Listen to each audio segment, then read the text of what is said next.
On the first episode of ReloLO. Right now, this event it's the only thing that matters. Unfortunately, I cannot. The team and I have got... Nothing else matters until I get the commitments. I'm a little bit concerned that come Tuesday, we're not gonna have, I heard the place holds 60 people, and that scares the shit out of me. What? There's f***ing 3 people there, like 3. I don't know what to say other than like I felt like my ego just got smashed.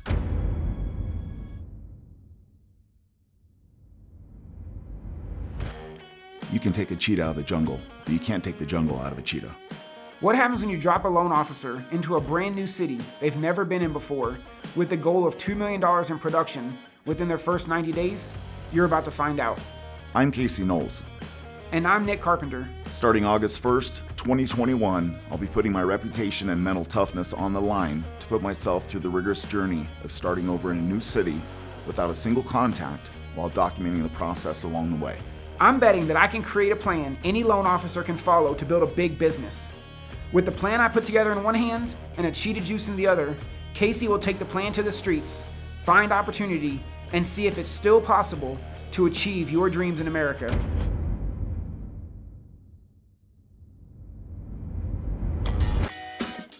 You know, a lot of people have asked me why I'm doing this. I think it's kind of come off as a shock to a lot of people.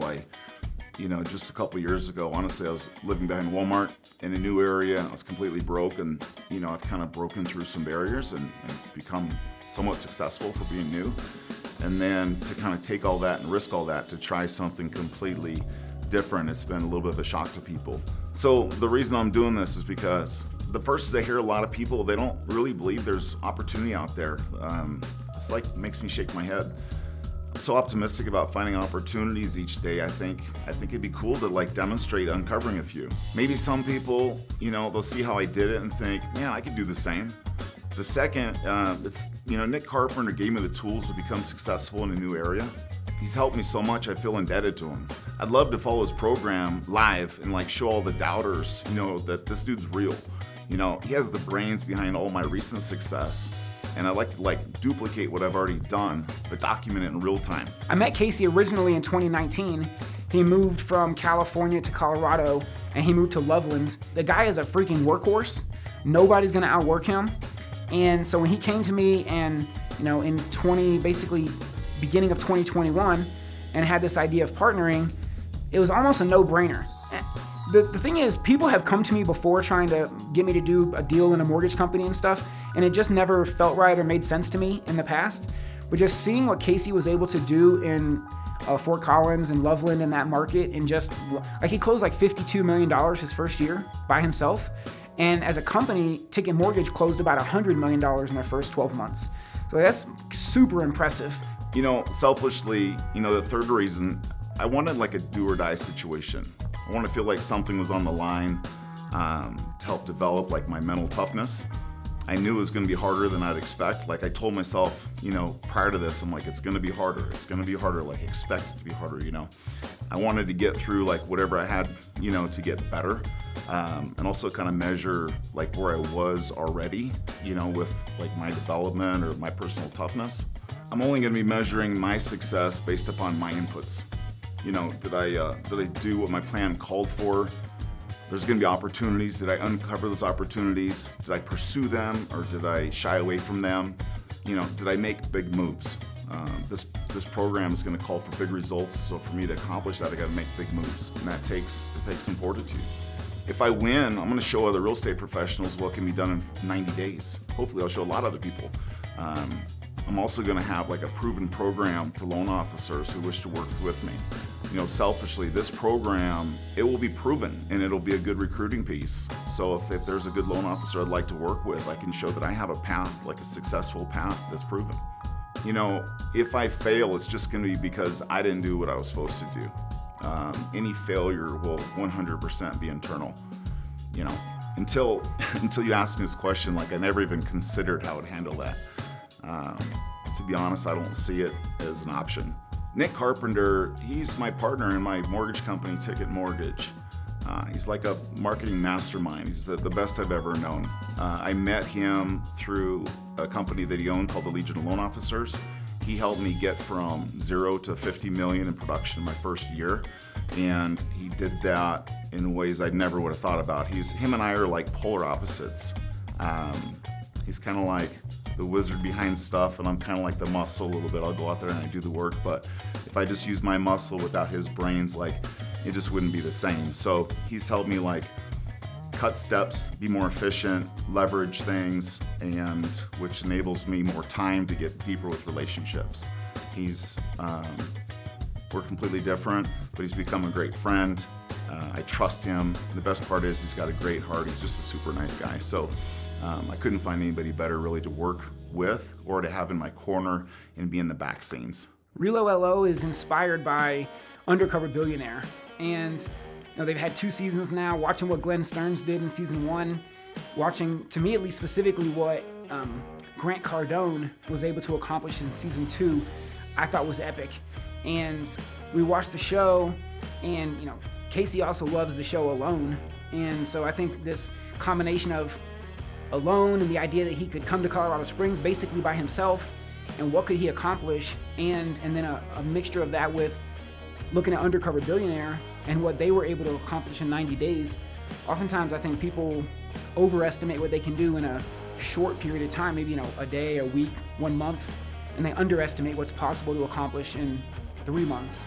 And so that's what we're here to prove is, what can we do, what kind of business can we build over the course of 90 days? Obviously we're using Casey's real name, we're using his real social media profiles, so it's a little bit different, but we're building a business long term. This isn't just a TV show or some challenge for us, although it is a challenge, but for us this is about building a long-term business that's going to be here for a long time in Colorado Springs. And so it's exciting just to see what we're going to be able to accomplish over this 90 days. If I could go out and show that just an average dude like myself can go out and make some massive action, take some massive action, and have some massive results in 90 days, I would think that if 10, 15, or 100 people saw that and go, you know what, if that clown can do it, like I can do it too, because it's the freaking truth. Like, it's the truth. You wake up and you take some huge steps, there's gonna be some results. And so outside the real estate industry, I hope I change the minds of some people that think like, to open up what they think is capable for themselves. That'd be freaking awesome.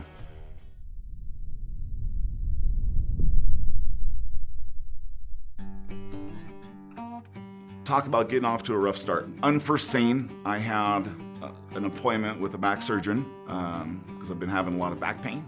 And so the plan was to drive to Colorado Springs today and to get the ball started, to follow the plan. Nick did his part, he sent me the list, but when I got my list, I was still in northern Colorado. And so I wasn't able to drive to Colorado Springs until tonight, and that put me a full day behind from the very beginning. We are just left our house and going to Colorado Springs. That's Nick. Yeah. So got the car packed up with a bunch of stuff, cables, cords, computer, some clothes, and some cheetah juice. And we're gonna go make a run at this thing, see if we can make something happen.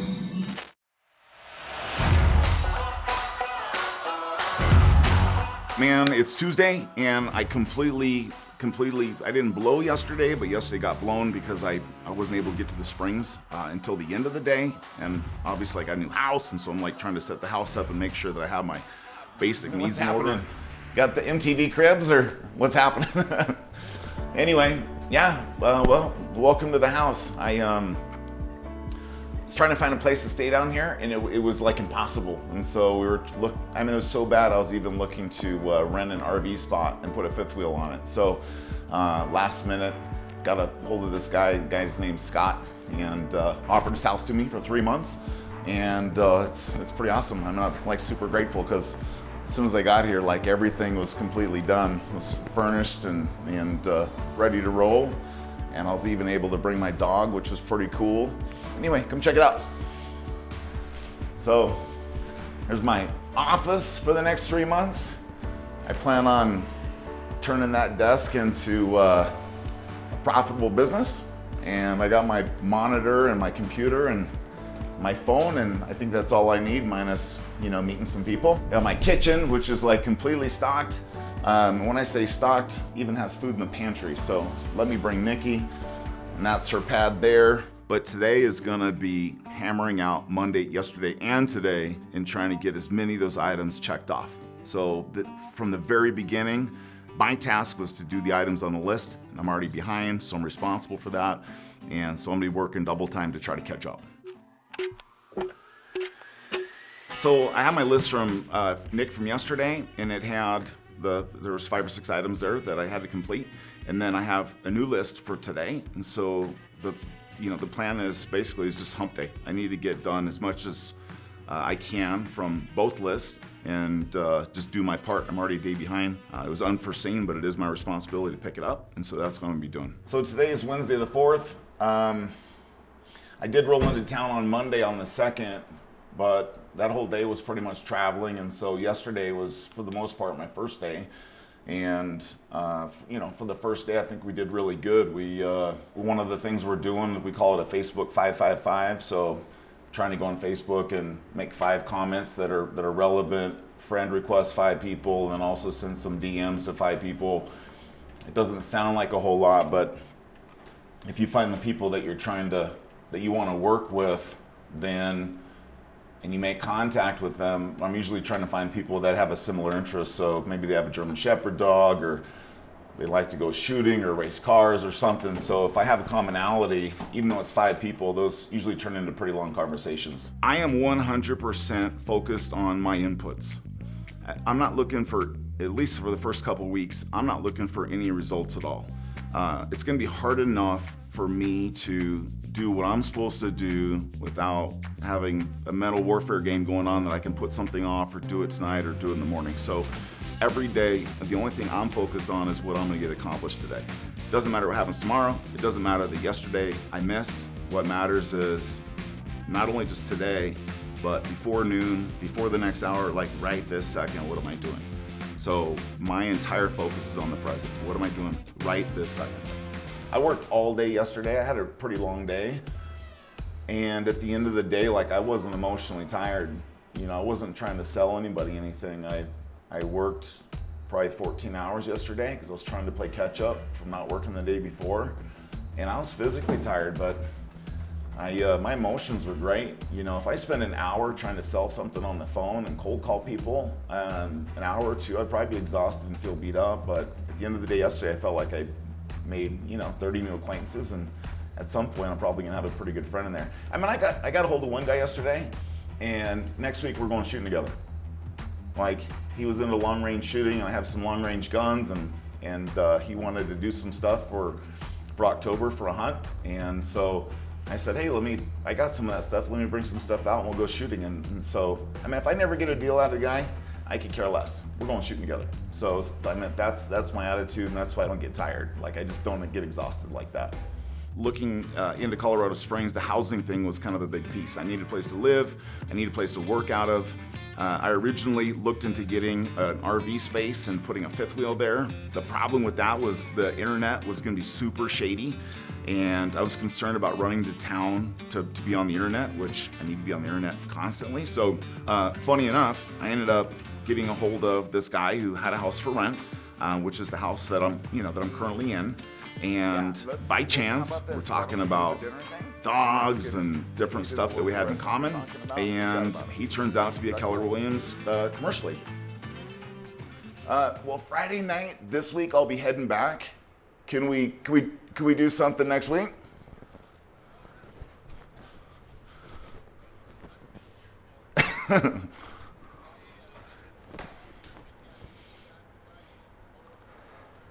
Yeah. That's awesome, man. I appreciate it. All right, buddy. All right, bye. So that's the landlord of the house, which is cool. So when I came here, I didn't know where to stay, so I was gonna stay at an RV park, and the 5th wheel I was gonna buy fell apart. They couldn't ship it. So anyway, I got on the phone, I found this house to rent, and after I agreed to rent it, of course, we started talking about German Shepherd dogs and Czechoslovakia, and he goes, well, I'm a Keller Williams commercial agent. As I'm like, soon man, as that's awesome. he mentioned that, even though it was commercial, I mean, I knew that he would know people, know contractors. He'd been in town like over 20 years. And so not only was I able to get like some housing in town that had internet and that was like perfectly suited for what I needed, but he also turned out to be a contact.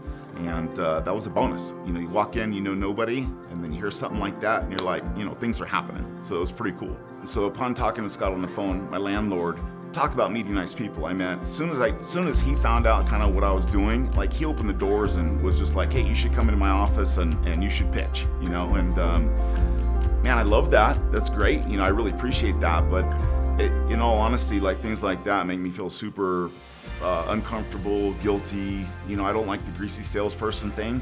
And all the business I get generally is just because, you know, it's the relationship. And that relationship, the way I like to start it is by kind of like giving first. And so, you know, when he opened the door and said, hey, come into my office and pitch, the gift was he opened the door for me. The gift wasn't I could pitch. And so by him saying, hey, you could come in, I'm like, you know what, that's perfect. I accept your offer. Like he offered me a glass of water and I'm like, I'll take it, thank you. But I told him I'm not gonna come in there and pitch. Like, that's not gonna go anywhere. But I did say, look, I'll take you up on that, but once you let me come in and kind of find out what you guys need, maybe I can do a class and maybe I can help you guys. If I can help them get more business, then I feel like maybe I kind of deserve a piece of that because I actually helped them create it. So it's a little bit different than, you know, you could be like a passenger or you could be a partner. And if I'm a partner and I help you create business, I don't mind taking a piece of it. But I just don't want to walk in there and like get a handout because I'm like the new kid in the block. Good morning. It is Monday, the first day of the second week. Last week I spent a majority of the time just trying to get some infrastructure set up. I started a Google My Business listing, and whenever you do that, you have to wait about 5 days for them to send you a postcard. And when they send you the postcard, they give you a code. You punch the code in online, and then that way they know that you're a legit person and there's a legit address. And so I did that to start a business listing. Got the code in the mail, so I'm gonna be able to put that into the website just to kind of activate the business in this town. I also had prepared I'd got some personalized note cards, and the idea on these, I'd like to send out 20 a day. So if I can make, 15, 20 contacts of people that I'm grateful for and send them letters thanking them. Last week I met with AJ at the title company, for example. I met with somebody at a restaurant, the landlord that I'm staying at, and then a couple of realtors as well that I made contact with. So I want to send out like 15, 20 per day. The main reason is just so I'm looking for things that I'm grateful for and then acknowledging that, sending the letter out. It's kind of a nice touch. It's just another way to touch people and not ask for anything. It's Monday and my event is in 2 days. Right now, this event it's the only thing that matters. If I don't get people to the event, then I don't really have anybody to get belly to belly with to get to the next step, which is like kind of going deep on a relationship. If I can't meet them, it's impossible to go deep. So the end of last week and today, on my list, I'm supposed to get 10 people to commit to going to the event. Hey Weston, my name's Casey Knowles. I sent you a couple messages on Messenger. Hello? Hey, it's Casey Knowles calling. How are you? Hey, good. How are you? I'm doing good. I am calling to make sure that you're going to go to the event on Wednesday, 10 to 11:30. Tell me you're going to be there. Unfortunately, I cannot. The team and I have got stuff to do before our client event this weekend. And it's been really difficult. I mean, I could send out 100 invites or I can make 100 phone calls, but to get an actual commitment has been difficult. This is Joel. Joel, this is Casey Knowles with Ticket Mortgage calling. How are you? Hey, buddy. How are you? I'm doing good. We have a meeting on Thursday, but I have a class that's being taught on Wednesday on some Facebook edge rank stuff, and I was going to see if I could get you to go or get some of your teammates to go. Team members. Good. On Wednesday, what is it, the 11th, right? Yeah, it's 10 to 11:30, and it's really good. Let me just, what time we drop off the Mustang? 9? Yeah, we could probably stop by. What side of town is it on there? Because I have to drop my car. Ridiculous. I have to drop my It's car. been a lot of, yeah, I think we could be there. Tentatively, we'll be there. But for me to follow the list and come through, it says committed. So I don't know that I've successfully, I know for a fact I haven't successfully done that because I haven't had 10 people each day say, I commit to coming. So I've kind of failed in that aspect. I'm a little bit concerned that come Tuesday, we're not gonna have, I heard the place holds 60 people, and that scares the shit out of me. So if I go there and there's 60 chairs and there's only 10 people or 20 people, you know, that's not good. So today and tomorrow I'm supposed to like verify they're all coming. So in all reality, today's like the last day I can get commitments for them to come. So this is like the last day as far as I'm concerned. So I have other stuff on the list that I'm supposed to do and I'm gonna do, but the truth is getting a hold of people and having them commit to going is like my only focus today. It's 100% of my life. Nothing else matters until I get the commitments. Well, it's the second week. It is Tuesday afternoon, about 4:30. The event is tomorrow. Our first event is tomorrow. It's at 10 in the morning. So getting traction here, you know, we connect with people, start to build some sort of a relationship. Definitely want to get them to this event. The event will help in a couple ways. One is obviously it will be face-to-face, so kind of start seeing if we get along, you know, if individuals there, if we click, if we can help each other. What's difficult is there's a couple things. One is, you know, I've been here 1 week. So to get people to show up to a class to where they believe that they're gonna, you know, find value at this class is tough. There's classes all the time. Loan officers, title people especially put on classes over and over and over again. And so if you're a decent producer, you generally don't go to these classes very often. You would, but if you're really busy, then, you know, if your business is busy, there's not a whole lot of need to go somewhere and potentially learn from people that know less than you do. So the people here don't know if I know anything or I don't know anything. I've only been here a week. And so my biggest concern is getting people to go there. I don't think that they're gonna think I have anything extra to offer. The truth is I do. The partners that I have, I'm able to help them make more money every year, make more contacts every year than they would do without me, for sure. I think that's more than an average loan officer. And so when I go with the intent that I'm really gonna help these people, I'm gonna help put money in their pocket, they're just not gonna see it. And so my biggest challenge is I gotta get to a point where they let me in to where I can actually help them. If they don't let me in, I won't be effective. So this class is important so they get to know me. We'll start sharing some value there. If that goes well, obviously I'm gonna invite people to a one-on-one lunch and then find out what they specifically need. And then once I know that, then I can really start helping them. My task today from Nick is to follow up and to confirm either via text or email or messenger that they're coming. I've been shooting messages out. I've had more people kind of telling me that they're gonna try now than, you know, yesterday it was like, yeah, we should be there.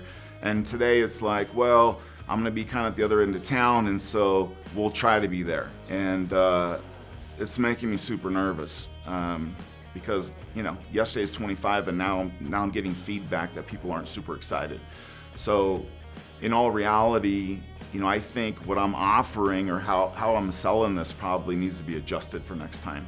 I've done this before where I've offered leads or buyers or different things of value, and this time it's been more of on a training approach. And so depending on what happens tomorrow, I may need to make some adjustments for next time.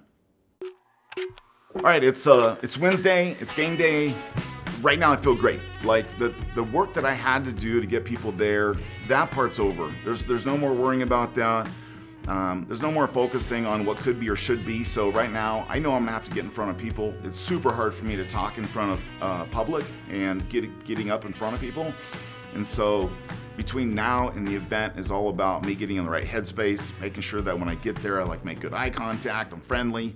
And so I have no worries right now. Right now it's pump up time. I'm excited. There's gonna be enough people there. We're gonna go make it work. And I'm just excited to kind of finally get belly to belly with some new people. So one of the people that I called to be at the event, when I called her, I'd sent her a couple Facebook messages and she never replied. So trying to get people there, I found her phone number and I gave her a call and I'm like, hey, you haven't replied to my Facebook messages, but we have this event going on. I want you to be there. And she said, well, I just closed 4 deals on Saturday, and so I didn't really have time to get back to your, to your messages. I'm sorry. And anyway, me with the opportunity thing, I'm like, wow, 4 deals, that's awesome. If you're that busy that you can't answer your messages and stuff, maybe we could help you out. And so it just kind of sparked an idea that, I asked her if she'd come to the event early. I could talk to her about possibly using a VA to help take some of these phone calls and emails to help free up her time so she could do some more income producing stuff. So I was able to find somewhat of a solution to that. And she bit. She's like, yeah, it makes sense. I mean, she's a smart girl and it was a solution to her problem. So, at the event, I had her come 15 minutes early, which is kind of cool. I was chatting with her, everything's going good. And it was a quarter till and the conversation got going. And then I looked down on my clock thinking, man, we're probably getting pretty close. And it was freaking 10:05. And well, it's 10:05, I'm looking at her, she's great. But then I look around and there's like nobody else. There was one other person sitting down and I thought, oh, like now what? We have a full film production crew there. I have a title company there. Nick drove 3 hours to come check it out and hang out. I had spent a week on the phone getting people committed to freaking being there, and then another straggler walks in. So there's 3 people. I don't know what to say other than like I felt like my ego just got smashed. We got all these people. We're actually filming the show. This guy's gonna go, make a bunch of money in 90 days, and there's nobody there. So, it was unsettling, made me feel like kind of somewhat of a fraud. What? There's 3 people there, like 3. But again, Nick was there, and so we have this podium and everything, and we talked real quick, and I said, hey, there are 3 people here, and I just did a little bit of a mindset shift, and realized like, look, man, this isn't about you. Like, this isn't the Casey show. The idea is, I said I could help people. I said I could help them do more business, make more money, and it doesn't matter how many people came. Like 3 people came. And so those were the 3 people that were open to a solution. We shifted gears. We said, forget the podium. We pushed a couple tables together and we just all sat down. So there's 3 people sitting there, and I don't know what their expectations were, but I'm pretty sure it wasn't sitting in a room held for 60 with 3 people in it. We slid the tables together, and while we're sliding the tables together, I was feeling a little bit nervous as well. And my dad had told me this joke when I was a little kid. It was super freaking corny, and it just came to mind. And so I told him this story about there was this pastor, and it was Sunday, and it was kind of raining outside, and this rancher showed up, and he was the only one that showed up. And so the pastor goes, hey, Mr. Rancher, he's like, whenever you go out and feed the cows, like when one cow shows up, do you still feed the cows? And the rancher's like, yeah, of course I do. And so anyway, pastor had him sit down in the pew, and he went through everything and just, hammering the Bible and going through his entire sermon, and the entire thing start to finish. The guy goes to leave and shakes the pastor's hand, and the farmer said, I told him I feed him, but I don't give him all the hay. The truth is, telling that joke, I don't think it was for the 3 people that came. I needed a mindset change, and that enabled me just to turn this down to like, look, now we're gonna sit together, we're gonna like almost break bread, we're just gonna like have a chat. I know I had value to offer. Nick was there as well. Nick is a ton of, wealth of information, and so telling that joke just helped me like chill out a little bit. I was able to tell it, relax a little bit. I had better eye contact. I was having a better time. And it was just something that was kind of needed to go from this, hey, we're going to have this big event, to we're going to sit down and we're going to break bread together. And, sometimes it just takes that. You just have to like take a step back and realize like, it's not about you. It's not, it's about somebody else. And so, by making that shift, it just kind of gets you in a new frame of mind and allows you to move forward in a productive way. We hosted our first class. Kind of disappointing turnout to only have 3 people there. But what's awesome was the conversations and what we were able to accomplish out of that meeting. I received a whole lot more value than I expected in learning how Facebook really works, learning how to get more engagement, learning tools to use on both my business and personal page. My favorite part about the entire event is the prospect of creating a book for buyers in Colorado Springs. I think that Casey and Nick are adding great value to realtors, and they sound like a really fun team to work with. And I think the more they get out there and the more people they meet, that they will do exceptionally well. I think there was a lot of knowledge that was provided and stuff that can take and increase your return of investment as far as lead generation. I think taking and looking at the back end and seeing how you can take and utilize Facebook to increase the market and where to go to increase that platform. I think they're going to do great in Colorado Springs, especially providing loans to the VA buyers, and they seem very knowledgeable and able to take and get stuff done. I was raised on a cattle ranch by my dad. We got the mail 4 miles away. That's where I had the school bus also. That was our nearest neighbor, 4 miles away. Rode the school bus to town. It was like an hour and a half morning and getting home. I had to ride the high school bus. It's kind of like how remote the ranch was. But when I grew up, it was just my dad and I. And he worked from sun up till sundown. He didn't have any help. They didn't have any money. The food we ate was out of the garden. The food we ate was the beef off the ranch. And so growing up with him, where he did everything, and I didn't have any kids or neighbors to play with, TV to watch, it was pretty much all about just tagging along with him. And so as I got older, he would allow me to go out and to work and to fail, and he wouldn't save me.